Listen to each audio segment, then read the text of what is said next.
ინფრასტრუქტურის მინისტრი კახეთში პროექტებს გაეცნო. რევა სოხაძე სოფელ ველისციხეში იმყოფებოდა. აქ მუნიციპალური განვითარების ფონდი ურბანული განახლების პროექტს ახორციელებს, რომელიც ითვალისწინებს ველისციხის ცენტრალურ ნაწილში რამდენიმე ათეული სახლის, ველისციხის თეატრის წინ მდებარე მოედნის, ცენტრალური ქუჩის რეაბილიტაციასა და პარკის კეთილმოწყობას. რეკონსტრუქცია ჩაუტარდება ვასო გოძიაშვილის სახელობის ისტორიული თეატრის ფასადსა და პირველ სართულსაც. ველისციხეში მიმდინარეობს ძალიან მნიშვნელოვანი ურბანული განახლების პროექტი, რომლის ღირებულებაც არის 30 მილიონი ლარი.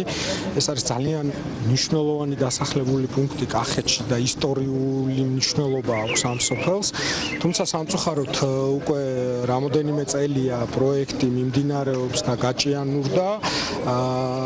კონტრაქტორი ვერ ასრულებს მასზე დაკისრებულ მოვალეობას.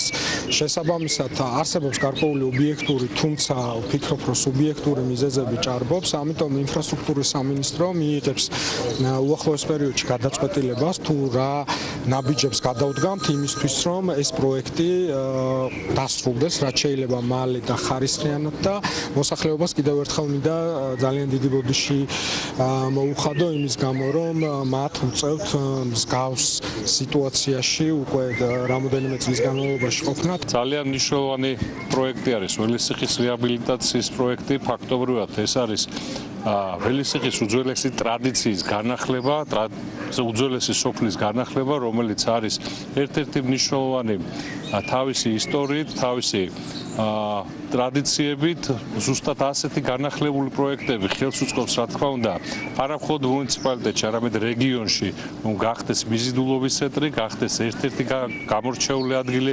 ტურისტებისთვის და თავისთავად ცხადია, ზუსტად ასეთი პროექტები აძლევს შესაძლებლობას, რომ როგორც მუნიციპალიტეტი, ასევე რეგიონი კიდევ უფრო განვითარდეს ეკონომიკურად, გახდეს ახალი მიზიდულობის ცენტრი. როცა ამ პროექტზე იყო საუბარი, ხალხს არ აჯეროდა თუ ესეთი მასშტაბური პროექტი იქნებოდა და ესეთი სილამაზე შეემატებოდა სოფელს. აი დღეს უკვე ყველა დარწმუნდა და იამაყება სოფელს, რომ მართლაც ესეთი უახლოეს პერიოდში ლამაზი და ულამაზესი, რო იტყვიან ულამაზესი სოფელი